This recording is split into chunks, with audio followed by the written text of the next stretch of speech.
Putting a phone charger on my VFR 1200F 2010. I've tried. No, first let me say that this was Amazon's bestseller for a USB for a motorcycle. There's a picture of it. Don't know the name of it, I forgot. But that's what it looks like. You'll see the pictures on there. You put in motorcycle USB charger. This goes directly off your pigtail on your battery charger.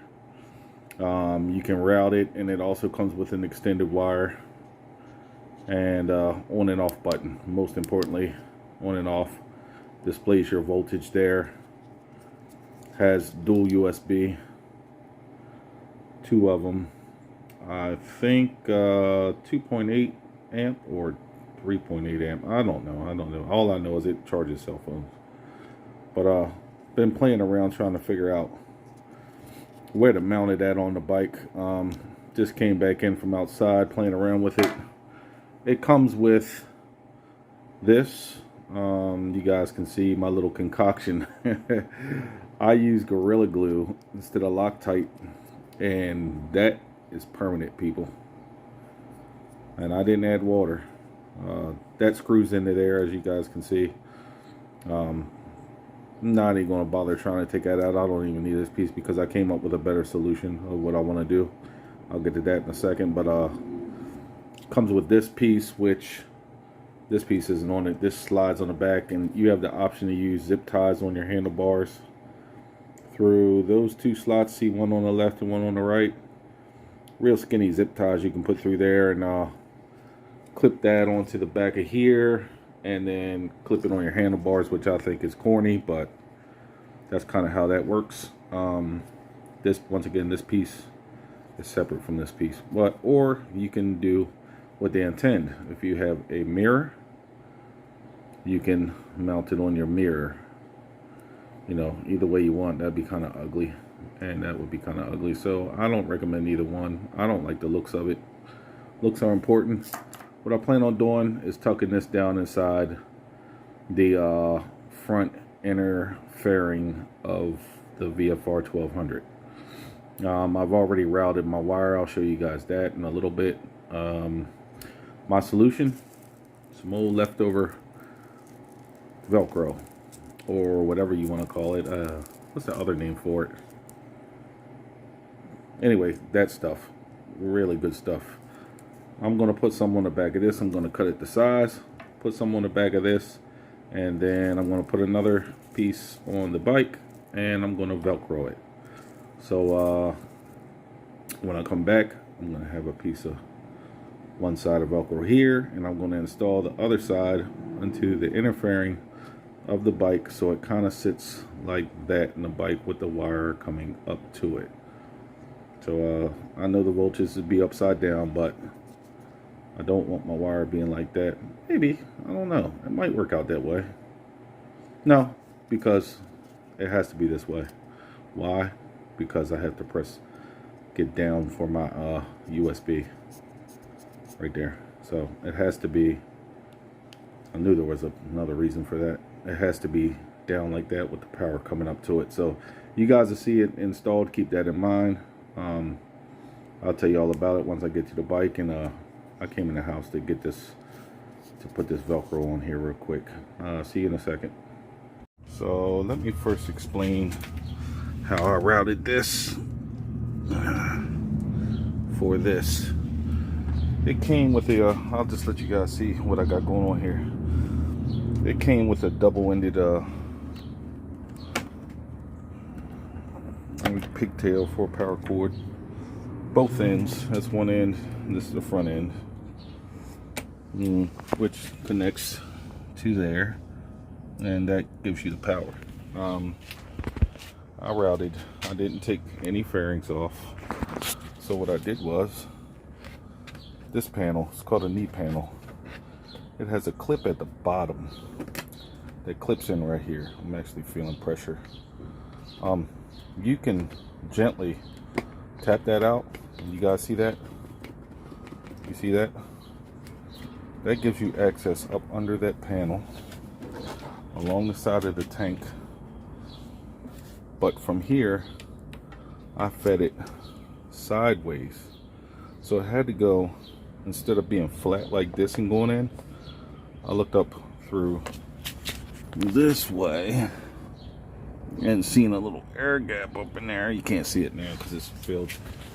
And realized that it doesn't go in flat. It goes in, it doesn't go in horizontal, it goes in vertical. So what I did was I fed this in first. So my feed was that end down through this panel. There's a little hole there. There's brake lines, hard lines in there, and I assume the ram air filter there and all that stuff. But main thing is no engine heat there.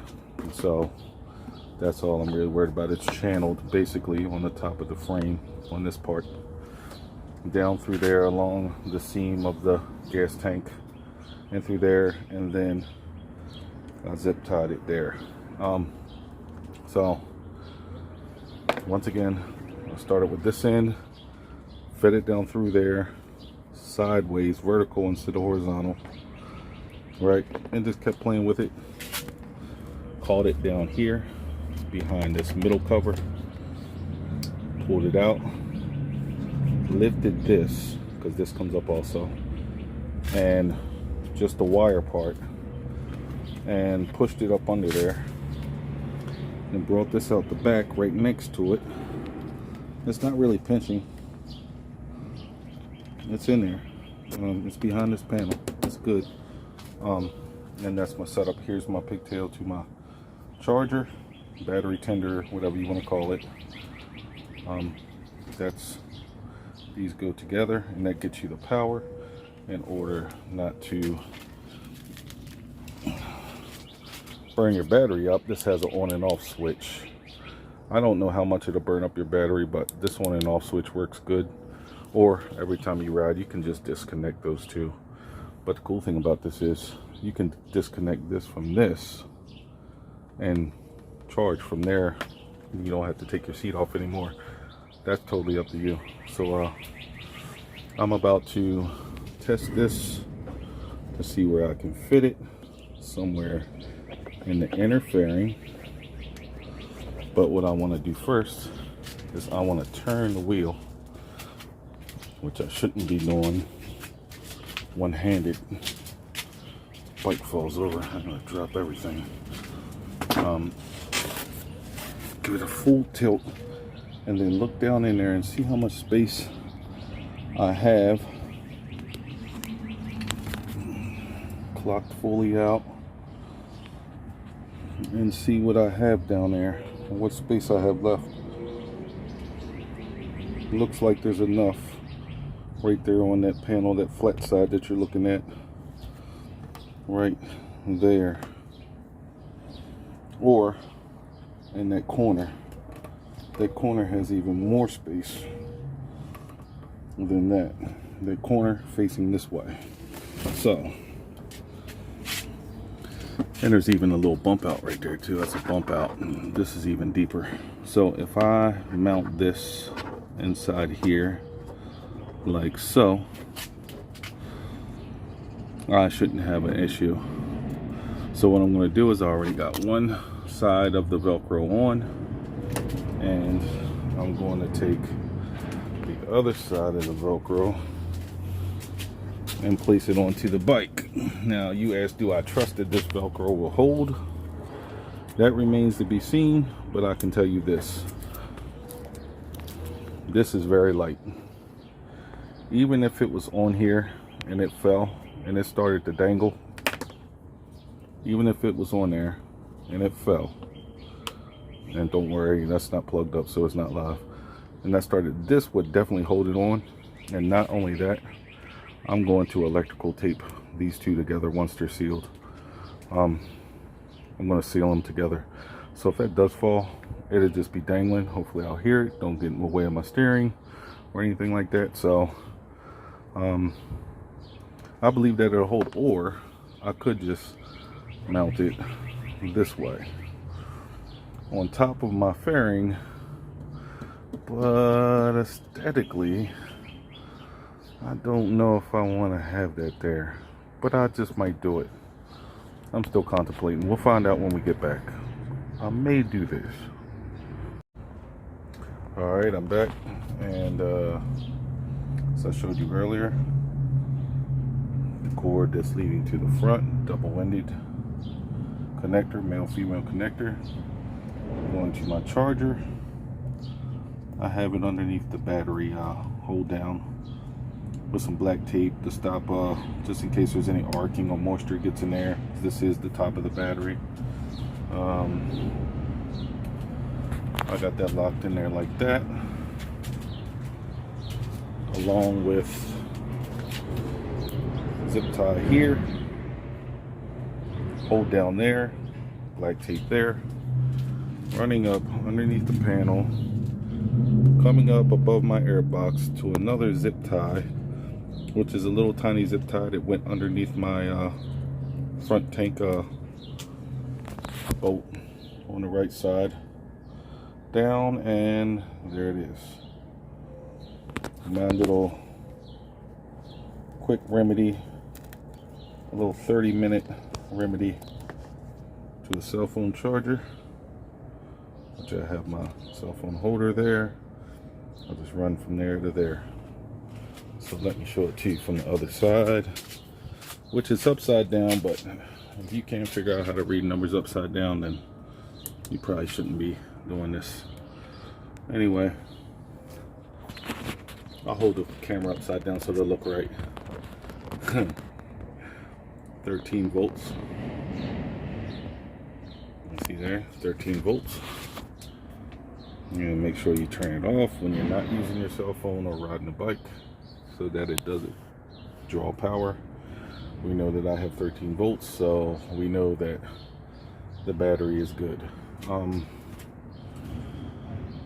Now pretty much so, now this can come off, but it's very solid, okay? It's not solid, but it's shaky. Of course, it's velcroed on, but I'm putting about 3 or 4 pounds of pressure there. This is behind the fairing, okay? There may be wind that comes up through there, whatever. I don't think it's coming off. If it does, this zip tie is cinched up. This will fall down. Matter of fact, let me show you guys what happened. Let me see. Oh, it's hanging on. Oh, it's hanging on. Oh, look at that. So you guys can be assured that it shouldn't go anywhere. It shouldn't become a great safety concern. All right. Later. And that's the finished product, guys. Down in there. Seats on.